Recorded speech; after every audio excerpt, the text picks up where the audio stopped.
Thank you for everybody that is attending today. Seems to be quite a list, so apparently we've chosen a topic that is of interest to many of you.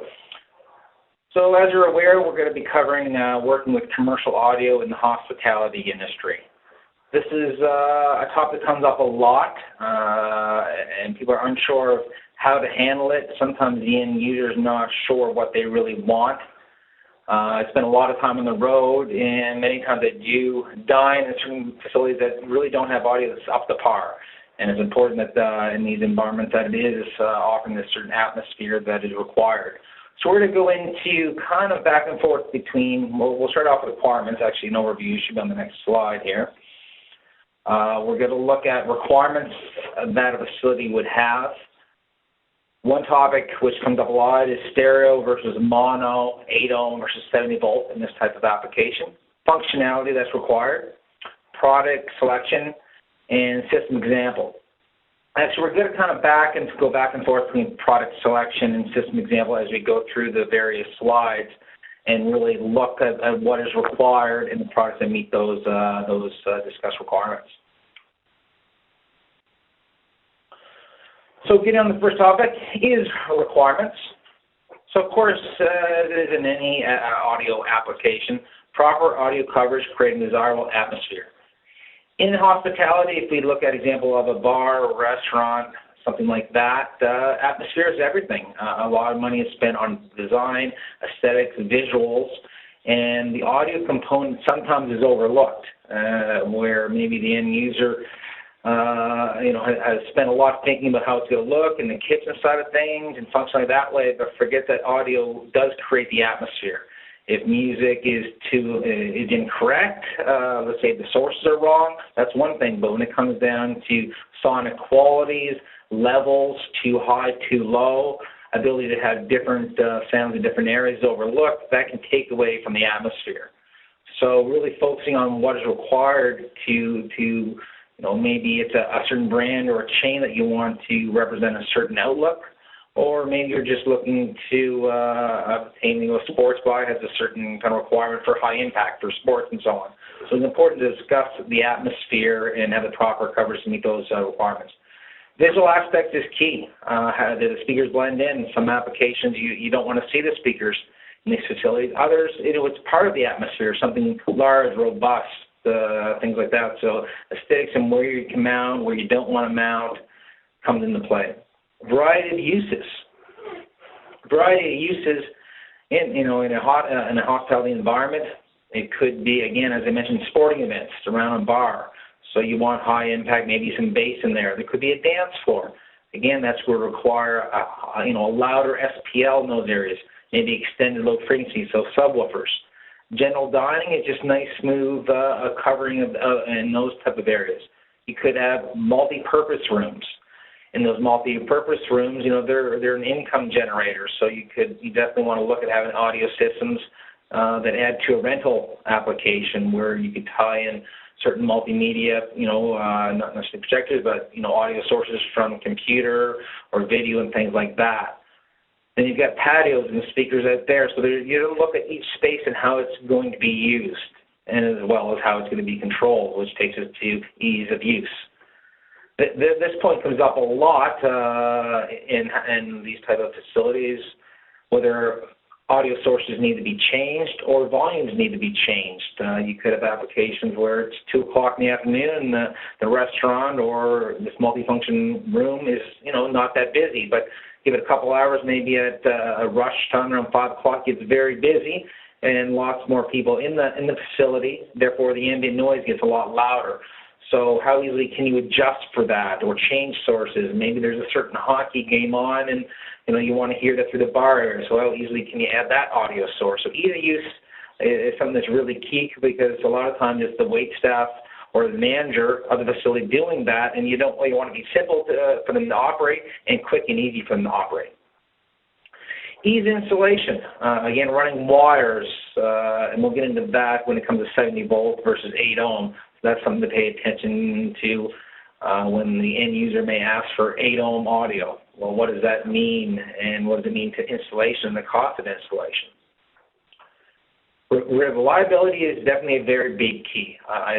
I've been to a lot of establishments where you can tell audio is a little bit of an afterthought, and you see residential equipment put in. So, a residential brand name amplifier and residential speakers. Every product has its certain spot, but generally a home theater amplifier is not meant to be on 24/7. It's a certain amount of time that it's going to be on, just like a commercial display. It's not meant to be on, or isn't meant to be on 24/7, but maybe a home screen LCD is not designed of the residential caliber to be on 24/7. So reliability in what you're installing in a commercial grade product will lead to, less downtime in the future. As I mentioned earlier, multi-source and multi-zone functionality. You could have one facility that is single source, single zone, meaning one music source going everywhere. A lot of times, these facilities, it could be, a banquet room in a hotel with a restaurant outside attached and so on.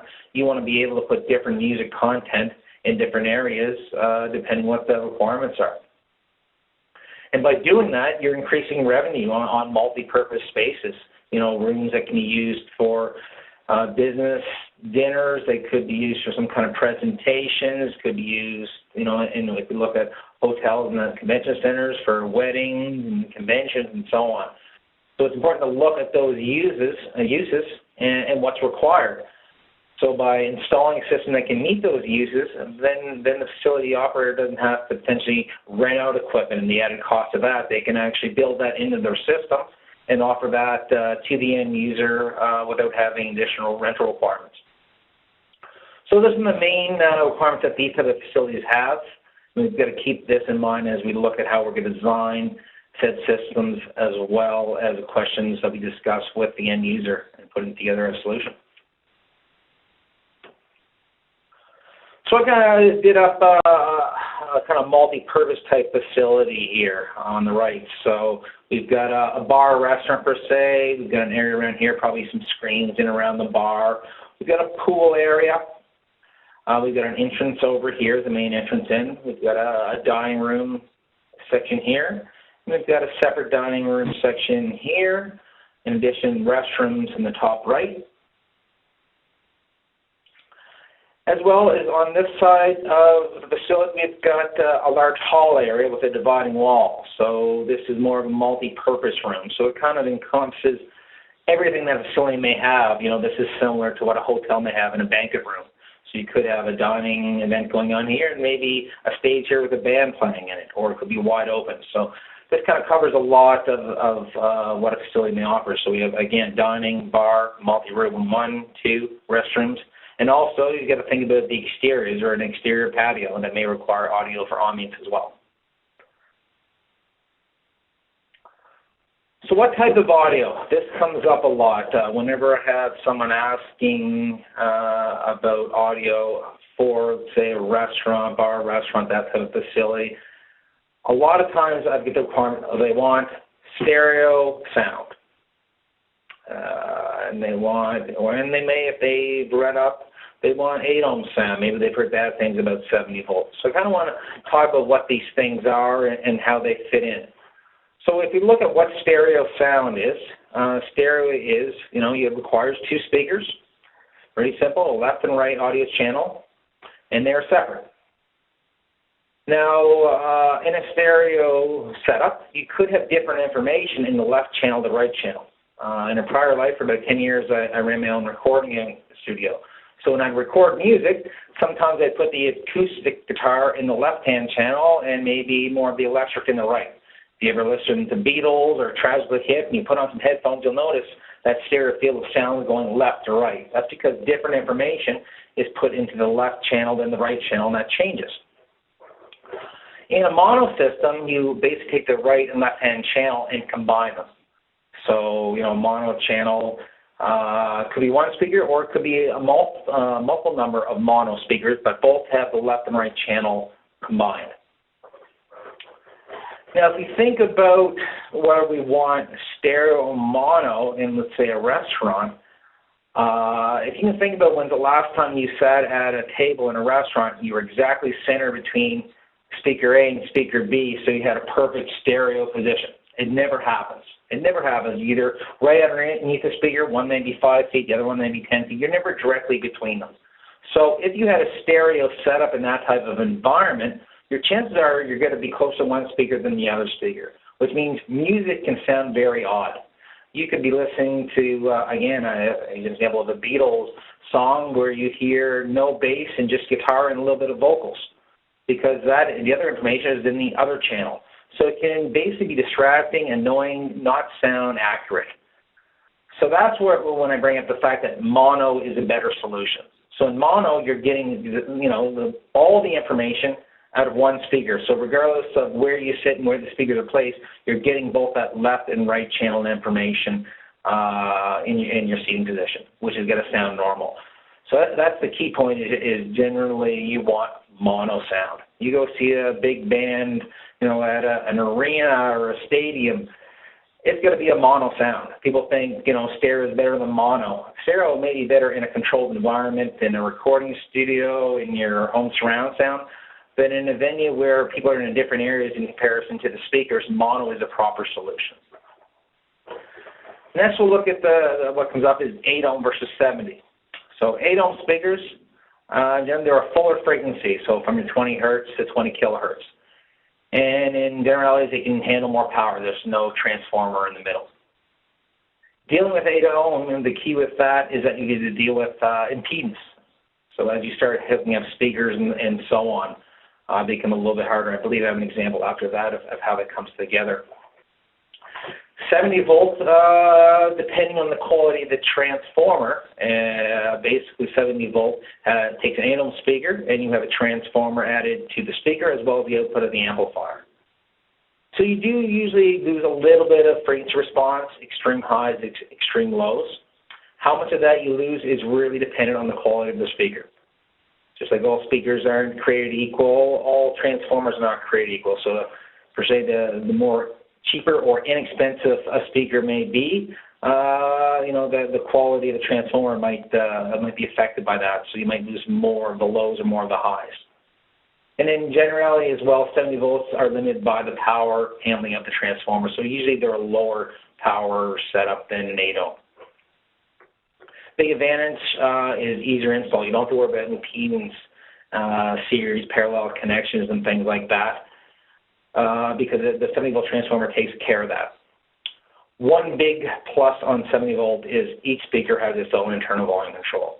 So on the speaker, you'll have, whether it's a wiring connection on, the mid to higher end speakers, you'll have a little control pot that you can adjust how much wattage that speaker takes from the amplifier.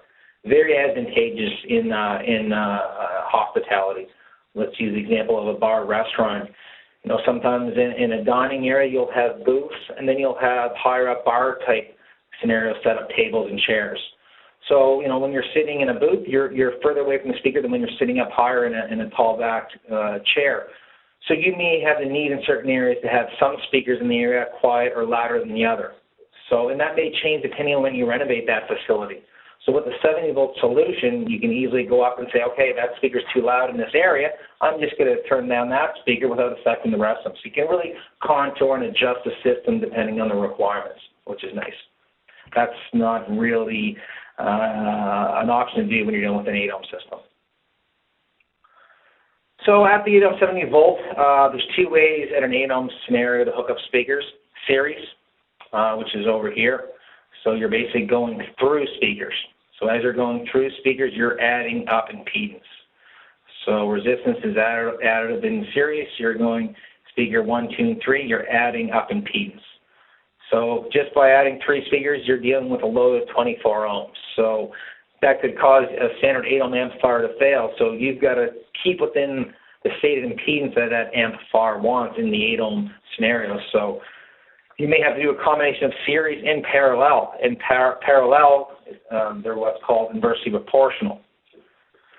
So you 2 speakers in parallel become 2 8 ohm speakers become 4 ohm. A third one becomes 2.7 ohms, I believe. So they start getting smaller and smaller. Same thing is that if you get that impedance too low, you're going to find you see that as a short and shut down. So 8 ohm scenarios in a restaurant with multiple speakers in different areas can be very cumbersome, to wire, can be very expensive to wire, and doesn't allow you much control if the speaker is too loud in one area. So the solution really is a 70 volt, a good quality 70 volt speaker with a good quality transformer. Therefore, you don't have to worry about series parallel. Basically, each speaker is connected in parallel, so you go from one speaker to the next speaker. If you decide in a certain area that you want to add a speaker in the future, you just jump into the closest wire location and add onto that. So really the solution is 70 volts for a lot of the general areas in these facilities. There are some exceptions, and we'll go through those.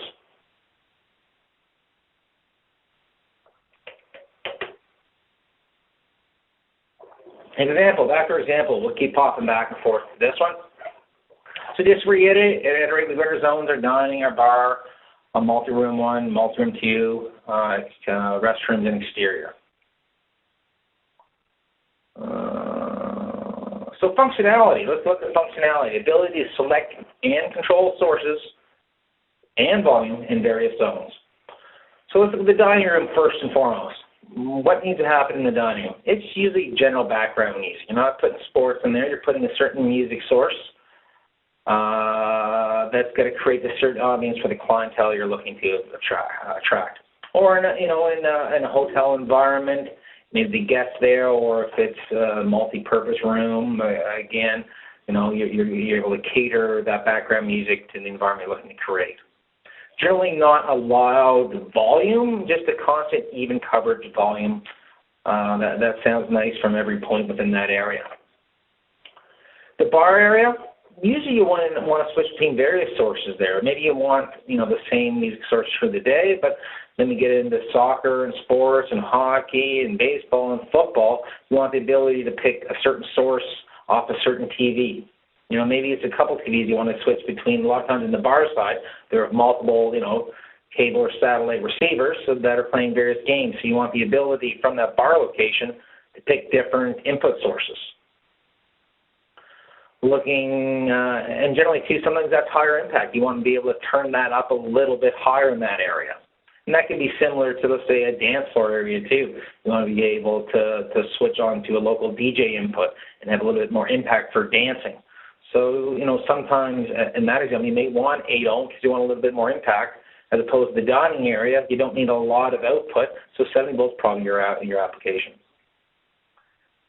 Multi-room 1, again, you're going to have various sources there. You can have music, TV, a local input, or maybe a band connection, so a band can, perform there. In a bar or restaurant, you may have an acoustic performer, or if in hotels or things like that, it might be for a wedding that you have that local band perform.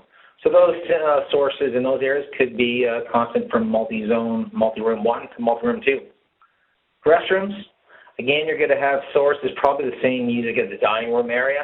Just create that constant atmosphere as you go from, the dining room area, walking through the restroom to wash your hands or so on, and just keeps that ambiance going instead of quietness once you walk into there. So it's generally the same source. Exterior, usually an expansion of the dining room music, or again, you may have a certain theme out in a large patio where you want a Caribbean theme or a certain ambience to go with, the way the decor has been designed for that area. So you may have a couple sources required for the exterior. So these are some things you got to look at on these facilities and ask the customer to make sure you get the proper solution. If you don't ask about multi-source and multi-zone, you end up with an amplifier that maybe can only put one source everywhere, which really doesn't, maximize what the facility should require and what it could do. So just going back to those areas, so again, this bar area could be high impact. Maybe they want a little bit of bass there and so on. They want to be able to switch to the hockey game in this area. This dining room could be fairly constant. Background music. We've got a private dining room over here. They might want their own volume control, something to think about, we'll talk about. Basic speakers in your restroom. Down here we have your multi-room 1 and 2, so they may want a little bit more impact. Maybe they want this room here to maybe be used for potential bands, and this one's just dining.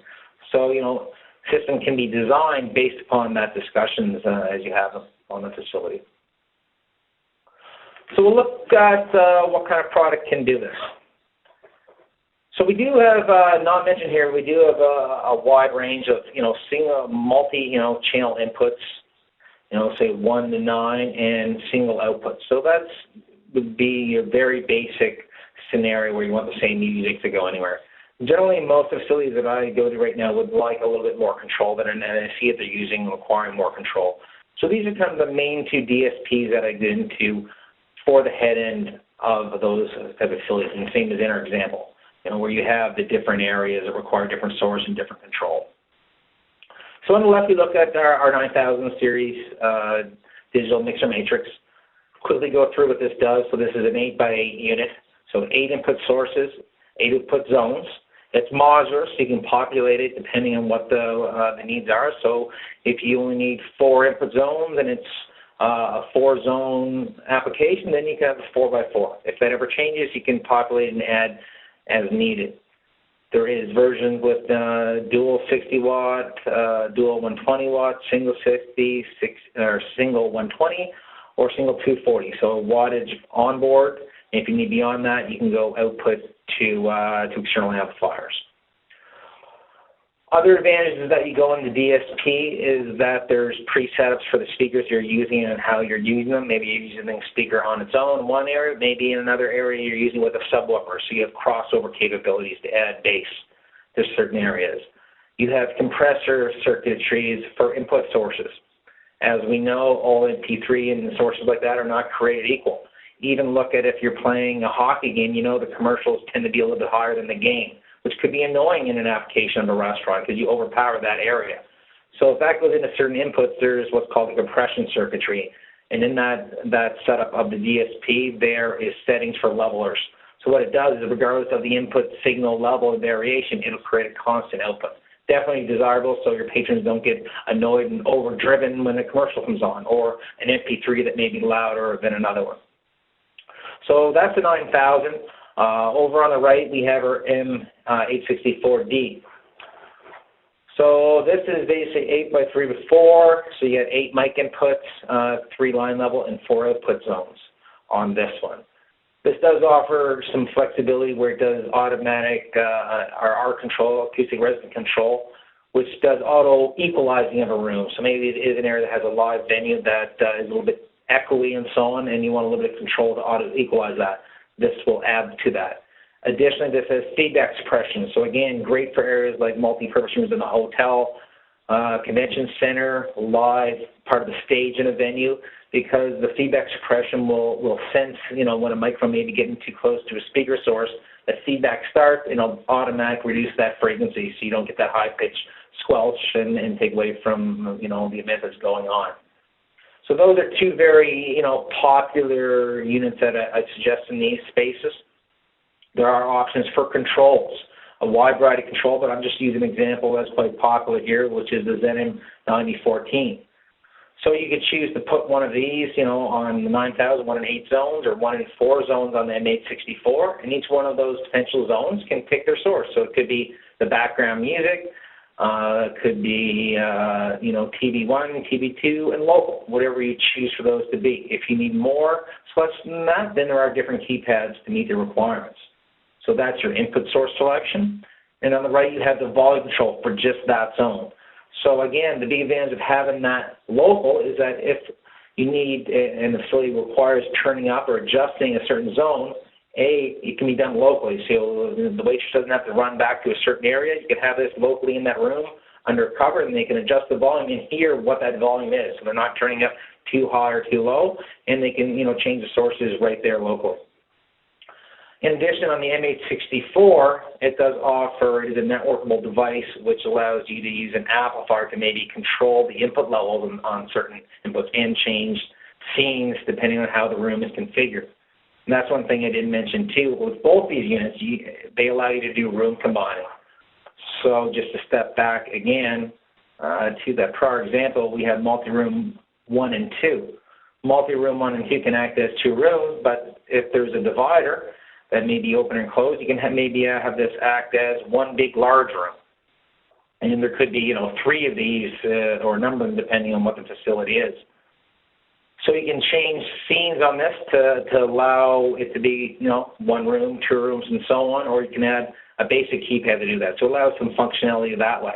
In the corporate side of things, the hotel, if you want local control in those rooms, it's nice on this app to be able to control microphone level inputs right on the app, which is nice, which is available for iPads at this point. So that's the head end there. Looking at that. Amplifiers require additional power. We have our DA series amplifiers. So either 2 or 4 channels times 250 watts, and that's available in 8 ohm or 70 volt, or 2 or 4 channels at 500 watts, 8 ohm, 70 volt. So this could be one channel for each different area, or if you have, maybe it requires big power, maybe it's a live venue, maybe you require this 500 watts to power bigger speakers and bigger subs. And as mentioned before, if it's a very basic kind of application, maybe you're a lot of people are familiar with the BG series. This would allow you to go up to here, take a couple input sources, and put audio through one zone. Very basic. Some applications that's fine and dandy, but there's a lot of advantages of going to multi-source, multi-zone. Where these do come in handy as well too is if you have a zone that doesn't require the large power of the DA amplifier, you can go into one of these small units, and maybe it's just a small little private room that you want different amplifier control. You can get away with maybe a 20-watt unit of this just to give the power to maybe 4 speakers or something like that in a smaller zone. So going back to the functionality and the audio type, a diming. Really, you're going to want mono there. There's no advantage to stereo, lower volume. Bar, again, mono. The chance of you being right between 2 speakers and one need to hear that sonic hi-fi experience of left and right, it's not required. It's better to have mono, but potentially a higher volume there, higher up. But again, that bar area could be attached to a dance floor. Multi-room, mono could be high and low volume, a combination in between. I'll show you an example of that. Restrooms, mono, low volume, usually what's required in the functionality in those areas. So again, same spaces, just so you remember what we're looking at in the application example. Let's look at speakers. TOA does manufacture a wide range of speakers. I kind of pick the most common ones we'll see in these spaces. And we'll start off with our F-Series on the left. There's a wide variety. A lot of, the F-Series have been on the market a number of years. Most people are familiar with them. But there is a wide variety within them. We have our F122 is more for speech reproduction. It's a full range driver. And that one, 2352 adds a tweeter, so it's a 2-way speaker, maybe a little more musical in applications. And the next topic would be a 2852. 2852 adds the power one, our 5-inch driver, that goes up to a 6 and change inch driver. So a little bit more output, louder speaker, a little bit more impact. Sometimes it may be used, again, when you want that louder volume in an area, or the ceiling may be a little bit higher and have those requirements. All the F-Series speakers are a wide dispersion. Wide dispersion is definitely advantageous, so it gives a nice, smooth coverage in that area without hot spotting, which is nice, as well as being very, decreases the susceptibility to feedback because it doesn't have that hot spotting below the speaker. There's options there as well. We now have black grills available for the F-Series, certain models of the F-Series speakers, and a wide range of surface boxes as well that you want to choose those and put them in an open truss application, open ceiling, and hang them. So there's lots of options for how you mount them. And the black sphere grills are nice because a lot of res harps and so on, the cylinders are black, so it fits into those quite nicely. In areas where, no one's spending a lot of time in, but you just want to create and continue that ambiance through there, we have the PC580s, which is 12-inch speaker, 12-inch grill, 8-inch speaker, 70 volt. So a lot of times those are used in washroom areas and places like that. Our F-Series surface speakers, we have the 1013 and 2000, so 4-inch up to an 8-inch. So these can be used usually, one area is going to be outdoor areas. We have the waterproof versions of these, so if you see these part numbers, after the part numbers you'll pick white or black, and then there'll be an option for WP, which is going to be waterproof. So you want to choose those in exterior locations that are susceptible to moisture and so on. In addition, these a lot of times can be used around the bar area. So you choose the F2000, an 8-inch speaker, a little bit more impact. You can use that in those areas, and the 8-ohm version might be the one you want to choose to give a little bit more, sound pressure level, because you are limited by the wattage of a transformer, single transformer. So you can definitely make a speaker louder by going 8 ohms. So That may be the application where you choose an F2000 that is, 8 ohm, not 70 volt. Also, an open concept, open truss ceilings, we have our PE-PJ speakers, so projection mount or hanging pendant mount speakers available in black or white. They can hang down nicely, blend in with the decor, space in, in between lighting and so on, so they blend in nicely to the atmosphere and design of the facility. So they're very common speakers we would use. In addition, I've done venues that do have a live stage connected to them. So in that area, you'd have a performer that maybe it's acoustic, performance. Maybe it's, more of a rock band, nothing too large, but they may have that stage where they want to add on to a certain area of this facility. So there you could have, you definitely want higher output, so you're going to run 8 ohm. So the options of our HS series, which either is a 12 or 15-inch full-range cabinet with a tweeter line array. So they can be used for general larger PA-type applications for a band, or they can be mounted on the side for a stage monitor so that the artist can hear themselves. Another step up, and I've done a few of these locally, is we've used our compact line arrays or HX5s in those areas to be able to really control the dispersion of the speaker in a live venue and create proper coverage and add a subwoofer to it. So, again, in that area where there is a live stage performance, combination of these speakers may be something to look at, because again, at least that facility, again, it either is a wedding, a place that does have weddings and so on, or it is a bar, restaurant that has live entertainers.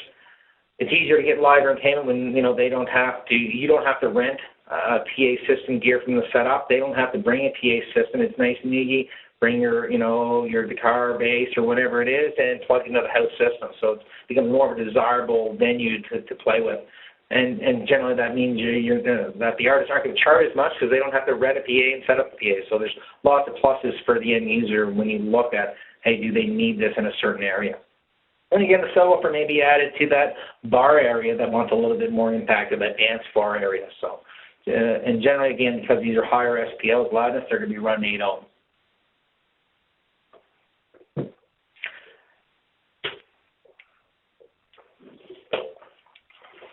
Outdoor application, we're getting used to this. I guess it'll be entrenched in our mind going forward. So I mentioned a little bit this earlier when I looked at the DSP functionality, how to control level in certain areas. So we've got our ZM, and there is a full series. If you look at online, look at the M9000 brochure, the M864, it'll show you the various keypads and configuration you can use. I use this as an example because it covers a lot of the applications in these facilities. So again, you've got your input source control and volume. So if you have, like the example we have here, you could have in each one of these zones, you have one of those keypads. So from each one of those zones locally, they can control what source they want to plug into, and they can control the volume.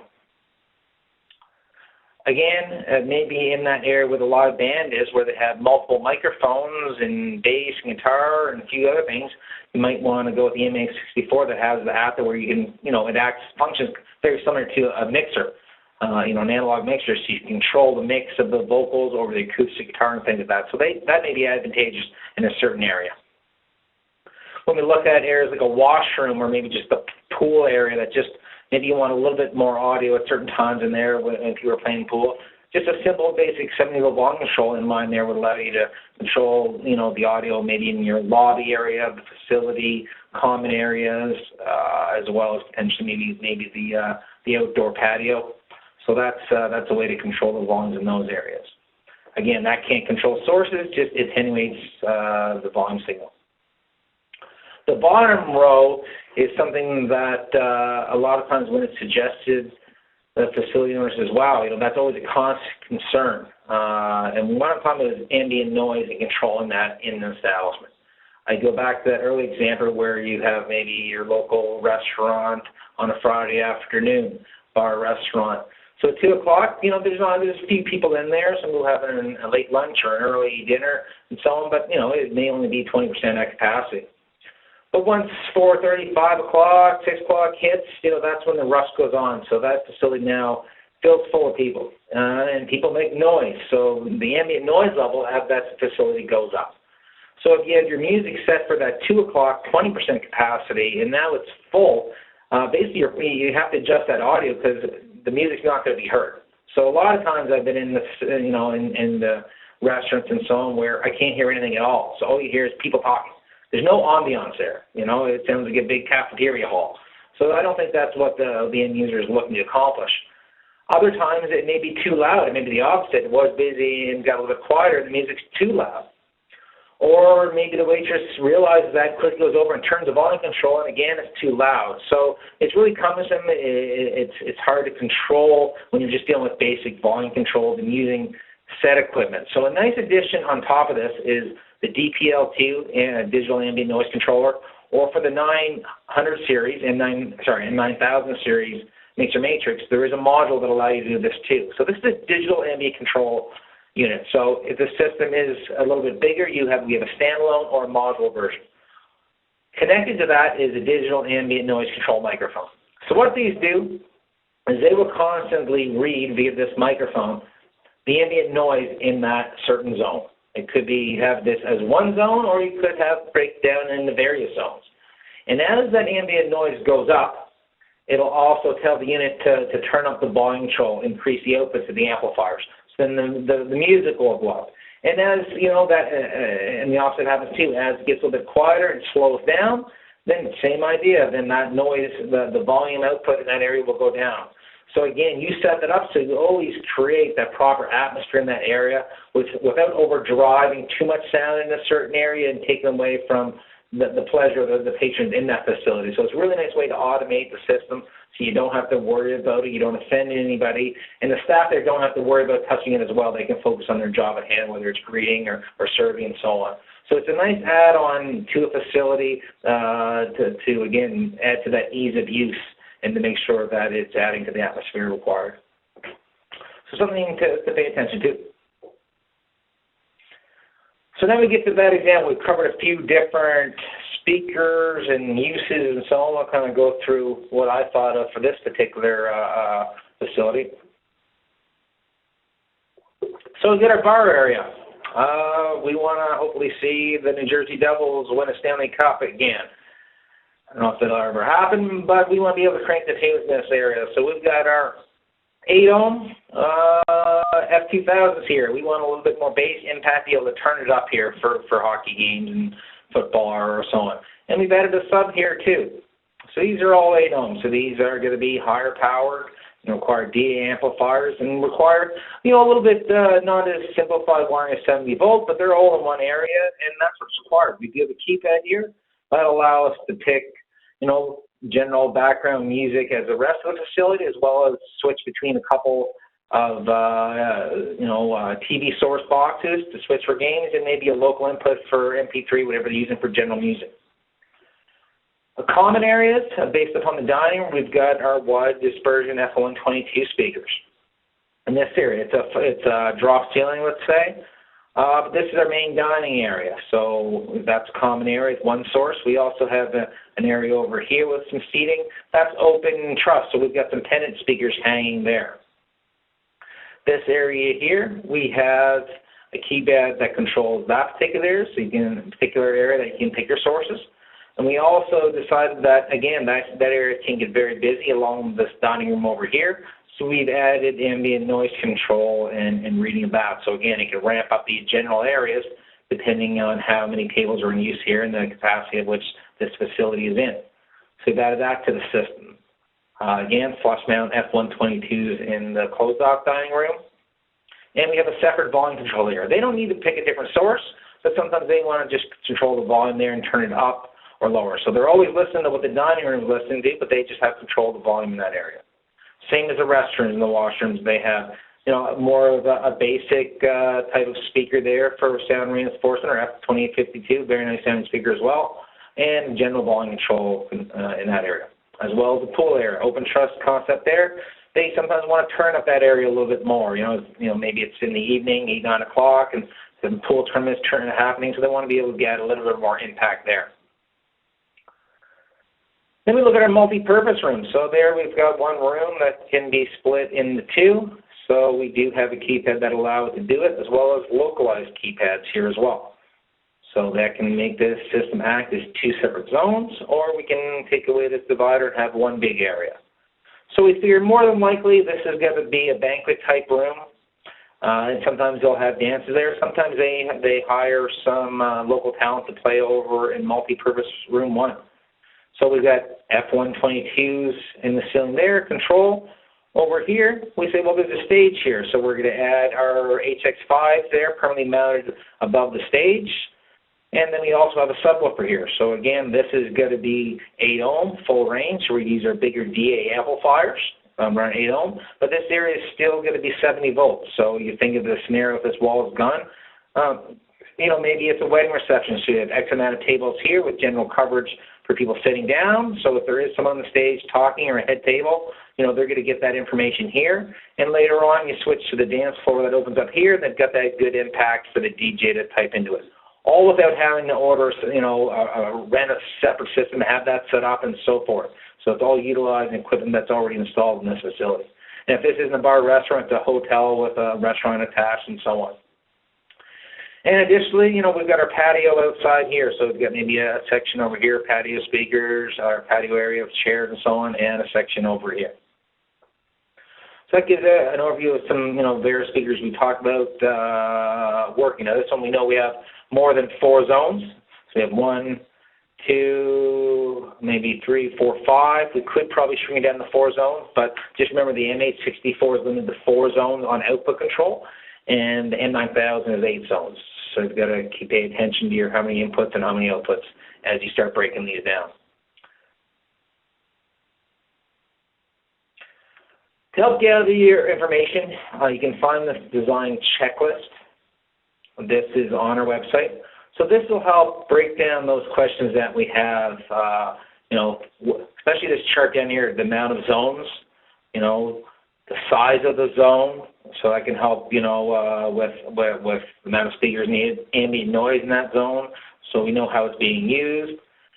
How we're going to mount them, so that'll help whether it's going to be a flush mount speaker, a projection or hanging speaker or wall speaker. Background music, or maybe it's foreground music. Background music, what we'll say in this example is dining room area. If it's not, maybe it's foreground music, speaker type, indoor, outdoor for patio, volume control.